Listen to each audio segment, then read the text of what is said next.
Continuamos en UPAO Noticias, siempre en vivo, son las 5:26. Vamos a conversar con el decano del Colegio de Economistas de la Libertad, el señor Carlos Pastor, para que nos comente brevemente sus impresiones sobre la renuncia del premier, el señor Guido Bellido, al Consejo de Ministros, cómo impacta esto en la gobernabilidad, y también sobre el incremento de los precios de los alimentos en los últimos días, cómo también está esto afectando las economías de las familias en nuestra región. Señor decano, bienvenido a UPAO Noticias, muy buenas tardes. ¿Cómo le va? Muy buenas tardes, doctor Pinillo, gusto saludarlo. Igualmente, queríamos recoger sus impresiones en su calidad de decano del Colegio de Economistas acá en La Libertad sobre lo que anunció hace un momento, esta tarde, el presidente de la República, la renuncia del premier, el señor Guido Bellido. Bueno, nosotros como Colegio de Economistas de la Libertad estamos preocupados por la actual crisis política que está viviendo nuestro país en estos últimos 2 meses, la cual está afectando a la economía nacional y por consiguiente a las familias, ¿no? Y sobre todo a las más pobres. Hemos visto las controversias que ha habido entre el premier y el presidente, desde su viaje del presidente en Estados Unidos en la ONU, donde él dio un mensaje abierto hacia los inversionistas, y mientras acá el premier hacía todo lo contrario, ¿no? Hemos visto la semana pasada las discusiones en el Congreso respecto a la censura que se iba a proponer al ministro de Trabajo y en la cual acompañó el premier, amenazando pues con el cierre del Congreso, igual hace 2 días con el lanzamiento sobre esto del programa que ellos le llaman reforma agraria, que también iba a cerrar el Congreso, y esto está generando mucha inestabilidad. Cada vez que este señor hablaba, el dólar se disparaba, y esto está afectando mucho, y sobre todo contraponiéndose a la autoridad máxima que es el presidente de la República. Hoy día ya vencía el plazo que tenía el presidente de cambiar a su gabinete para que el Congreso de la República no censure al ministro de Trabajo. Creo que esa conversación que quizás nos pareció un poco débil por parte del Congreso para dar resultados, y el Congreso y el presidente ante esta situación, me parece, afectando a la gobernabilidad por parte de su premier, ha decidido pues pedirle elegantemente que renuncie, y ahora en la noche va a presentar un nuevo gabinete.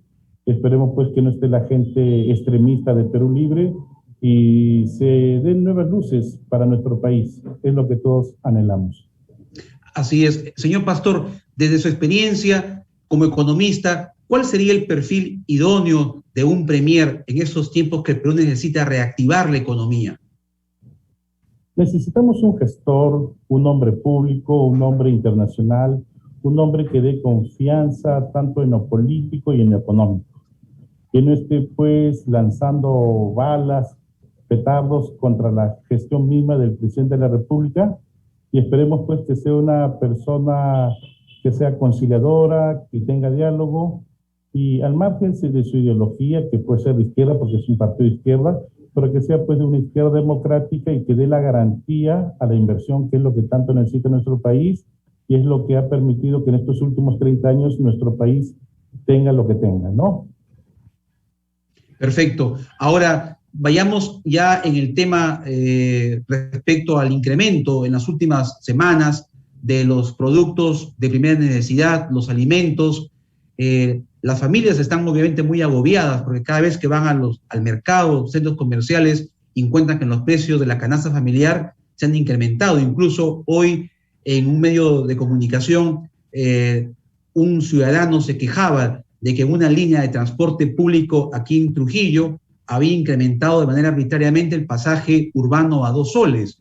Entonces, ¿cómo poder contrarrestar esta situación de incremento de los productos de alimentos en la región y en el país? Además, también ayer se comentaba que han subido las tarifas del servicio de energía eléctrica.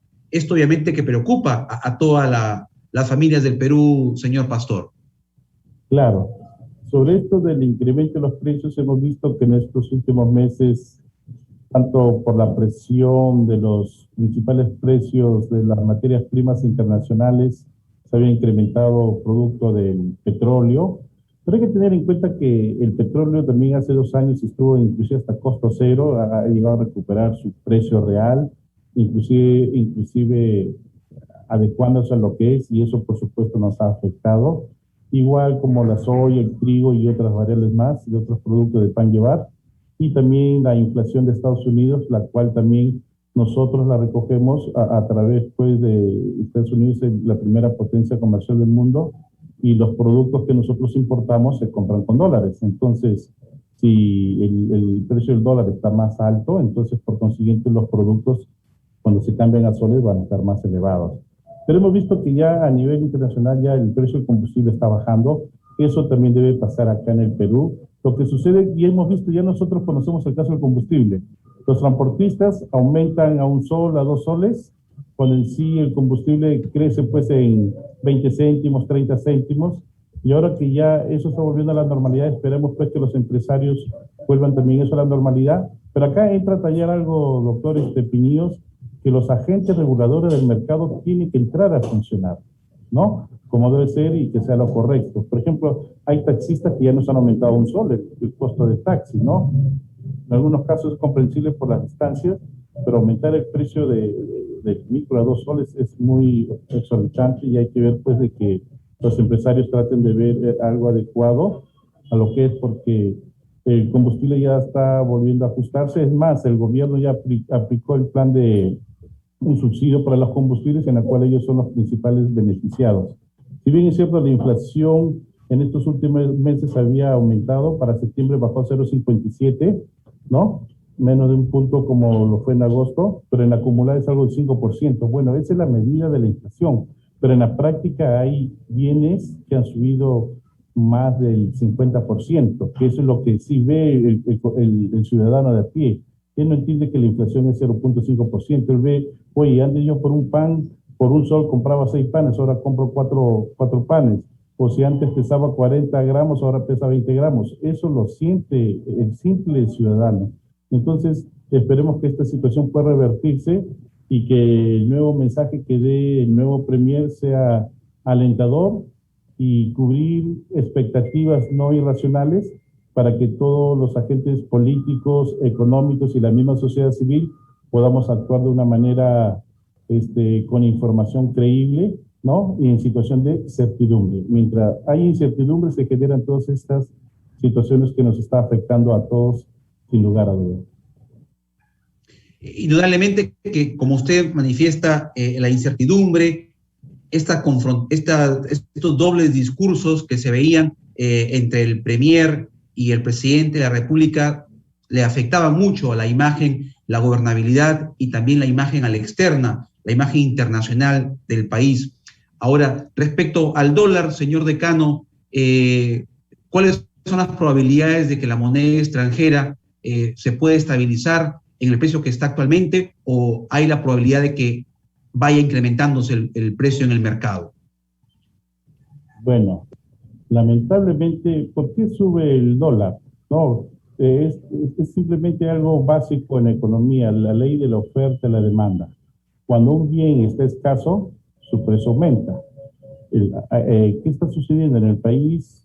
Muchos inversionistas están yendo al país, están llevando sus miles de millones de dólares, entonces hay menos dólares en la economía, ¿no? Entonces sube porque la gente está demandando más para protegerse también por ser una moneda fuerte, y eso está generando que aumente cada día más, pero el principal problema es expectativas. El presidente da un mensaje, se dispara, da un mensaje tranquilo, baja, ¿no? El premier daba mensajes que iba a expropiar, que iba a cerrar el Congreso, tantas cosas, eso generaba nerviosismo, expectativas no correctas en el mercado, y entonces la gente, para protegerse, demandaba más dólares, aparte de lo que los inversionistas mismos estaban llevando sus dólares, miles de millones fuera del país. Esperemos que hoy día a las 8 de la noche tengamos una buena noticia con un buen gabinete y se dé pues un mensaje de tranquilidad y de estabilidad desde el punto de vista político, para que en el económico pueda sentirse los buenos resultados y llegar a la calma. Ojalá que así sea. Me parece, mire, usted recuerda cuando Humala iba a postular en el 2010, en aquel entonces el dólar subió a 4 soles, ¿se acuerda? Así y después es. bajó. Esperemos que eso se dé. Si se da una estabilidad económica, va a estar en función a la estabilidad política. Esperemos que el presidente dé un buen mensaje, su premier o premiera que se prevé que va a ser, dé un buen mensaje y genere confianza en todos los agentes, no solamente nacionales, sino internacionales, y el dólar pueda bajar. Ya tenemos la experiencia, 2010 el dólar estuvo 4 soles y luego bajó a 3.50, que lo hemos tenido por varios años, inclusive muchos de nosotros ganamos cuando el dólar por la crisis en Estados Unidos y vinieron muchos miles de dólares acá a Perú y el dólar bajó, ¿se acuerdan? Estuvo en 3.25 por casi 2-3 años y muchos hemos ganado al cambio, ¿no? Esperemos, si se da la estabilidad política, eso pueda bajar y pues vuelva a sus valores, que debe ser lo normal, algo de 3.70, 3.80 máximo. Confiemos que el presidente sea inteligente en ese sentido. Así es lo que esperamos todos los peruanos, señor Carlos Pastor, decano del Colegio de Economistas de la Libertad. Estuve en UPAO Noticias haciendo un análisis de la situación política y económica que vive el país. Gracias, señor Pastor, muy amable. A usted, doctor Pinillos, muy amable. Hasta la próxima. Muy buenas tardes, gracias. Vamos a ir a una pausa, 5:37. Regresamos con más información en UPAO Noticias.